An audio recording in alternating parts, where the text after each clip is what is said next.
বানিয়েছিলাম চাল দিয়ে, গোবিন্দভোগ চাল দিয়ে একটু পায়েস, খুব সুন্দর করে। আর সেটাই তোমাদের সবার সাথে শেয়ার করলাম।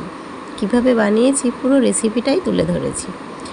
সবাই কম বেশি গোবিন্দভোগের চালের পায়েস পারে করতে, নতুন করে বলার কিছু নেই। তবু আমার প্রসেসটা আমি সবার সঙ্গে শেয়ার করেছি।